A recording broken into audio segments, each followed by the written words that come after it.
I need to make a part for my van, but I need to make a experiment before I make this part. These holes need to fit a heated and pressed in threaded insert into this. This is going to be a 3D printed plastic. Anyways, 165. Let's make a little test piece, new part, and make a bunch of different holes to do an experiment on. I'm going to choose the top plane. You click on a plane. This flyout menu says whatever. Choose sketch. So I'm going to make a rectangle. Okay, here's my sketch tools along here. See this tab is on the sketch tab? See this? This means I'm sketching.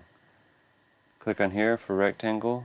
I'm going to put one point at the origin, the other over here. I'm going to do a dimension, smart dimension, actually. The top is, what happened? Oh, I accidentally clicked that. 2 inches. This is 1 inch. And now I'm done with my sketch. It's 2 by 1 rectangle. I can exit my sketch. What I want to do with this is I want to give it some thickness. So I want to go into the features and click extrude to create thickness with it.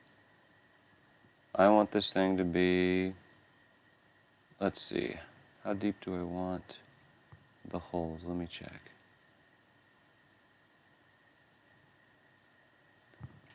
So I'm thinking 0.170, aka 170 thousandths of an inch. So then let's make this thing, this was the dimension of the thickness, 0.17 plus 60,000, how about that? 230, let's just make it 1/4 inch thick, 0.25. Let me hit this so that it updates. This is the refresh button. Sometimes it doesn't refresh unless you push that. Okay, 1 inch by 2 inch by 1/4 inch thick. Now let's put some holes on the top of it. I want to sketch a circle to make a hole with. So if I go to my sketch tab and I click circle, it's giving me an error. And if you just read the error messages, you should be able to understand what it wants. What it's telling me is, where are you going to sketch? Do I want to sketch on here? And do I want to make my circle go through that way? No, actually, that's wrong. I want to select on here. So usually you just pick the face first. Either go to your sketch thing, or when you click on a face, this little flyout menu, in context thing, it's like either you want to edit this sketch, which would be, edit the sketch that created this. I actually want you to be 0.75, and it can update. Or you want to create a new sketch. So is that edit sketch or sketch? I want to sketch on here. And what did I want to sketch? I want to sketch a bunch of circles. 1, 2, 3, 4, 5. Now, I'm going to make this thing point straight at the screen. You call that normal 2. Because I'm in a sketch, it knows that this is the plane that I'm on. So if I get this is what the normal 2 icon looks like. Normal 2. You'll see it all over the place. I have it in one of my mouse gesture menus, but we'll talk more about that later. Anyways, this. I'm going to put all these along the same line. I just selected 5 points, and I added a relationship to make them horizontal. All of them horizontal with each other. Now they're all different sizes. Actually, I don't want them to all be the same size. I want them different sizes. What sizes do I want? I can't remember. But if I go over here and I measure 165, that's right. So I want to go 165. No. 165.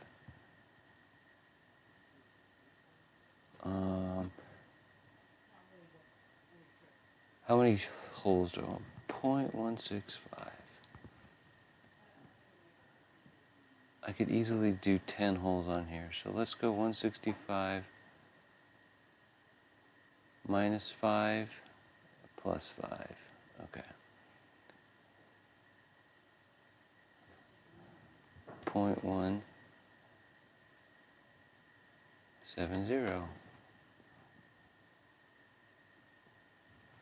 0.175. 0.180.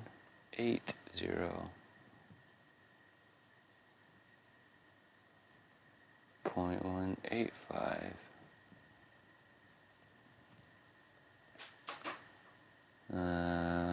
Let's do some minuses.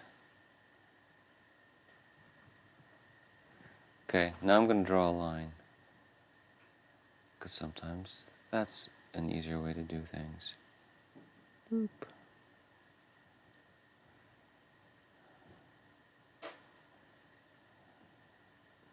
See when the line lights up, if I click on it, it's going to drop my center point right on that line. Now these are all in line with each other. They're all controlled by that line. I didn't have to go back and add that horizontal relationship. Come on. Jeez Louise. That was the point.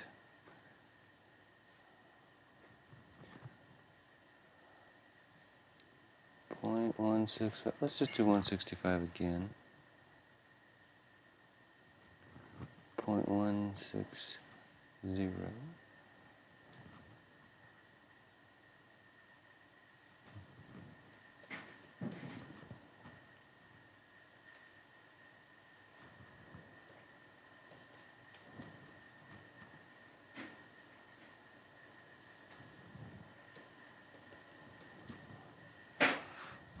Okay.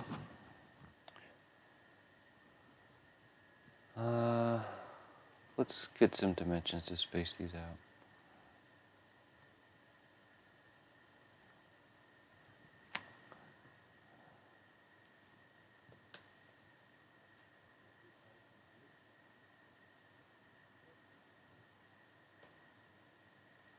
Is 0.3 too little? Nah.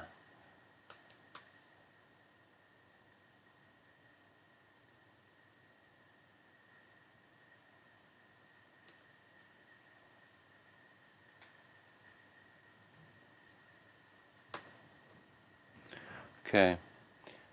I don't want to have to update all these dimensions separately. So I'm going to double click on this dimension, and then instead of typing in a value, I'm going to hit the equals sign, and I'm going to select this. So it's going to tell it this dimension, dimension 14 in sketch number 3, is equal to dimension 11 in sketch number 3. So it has a little sigma sign by it, letting you know that it's controlled by an equation.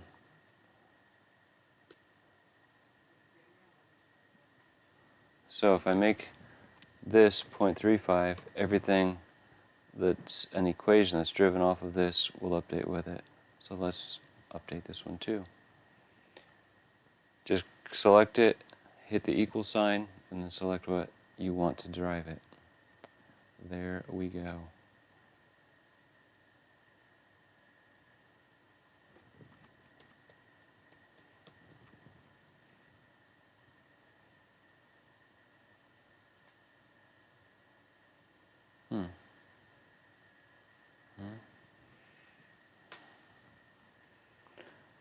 Alright, let's give it a dimension this way. Actually.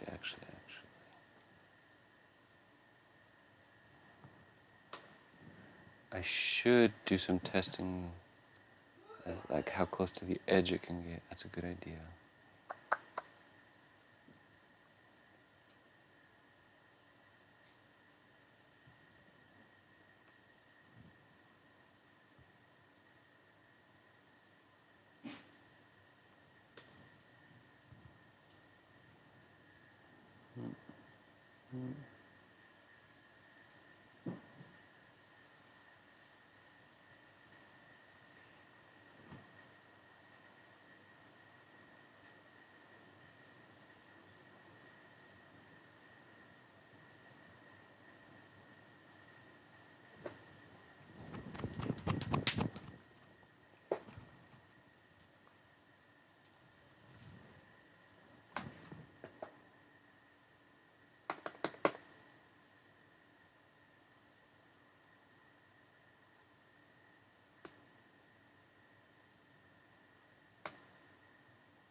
You know what I really want to know is the distance from the edge of the circle to the edge of the part.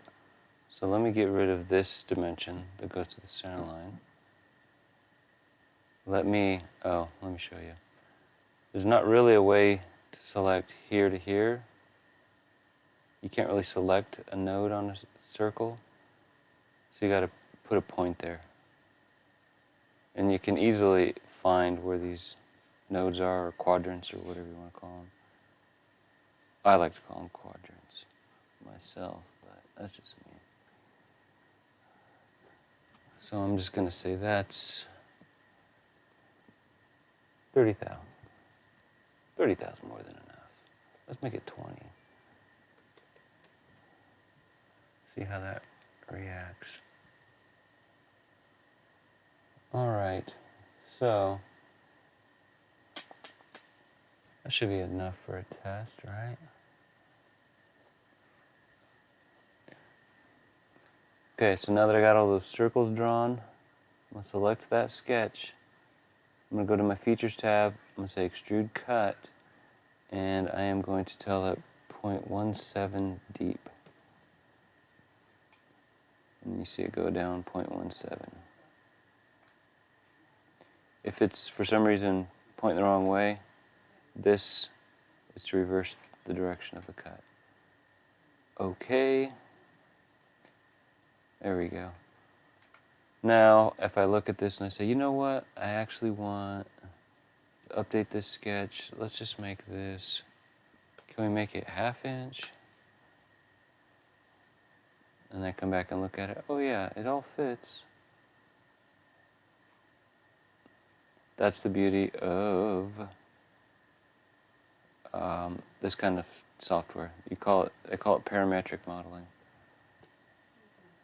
It updates, and then the features that are dependent on things just automatically update on their own. Let's dimension this the other way too. And let's put the dimension on this one because that is the biggest one. So that gets closest to the edge.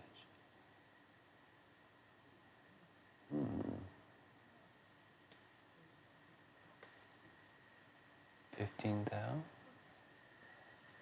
What's that gonna do?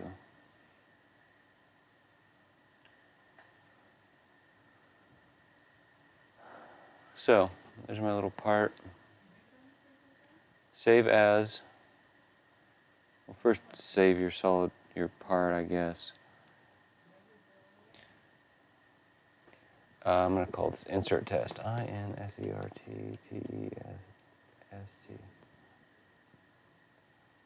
Save. And then if you save it as an STL, insert test,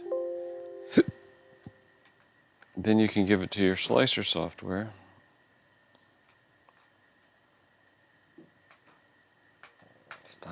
Stop updating. Moron.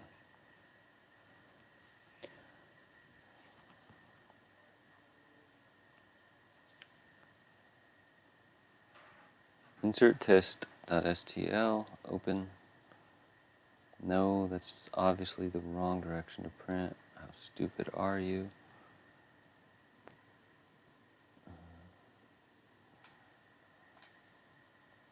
Okay, now I got a little test thing. So I can print it and figure out what size to make the holes in my part so my inserts will fit. Do some experiments. And that's all there is to it.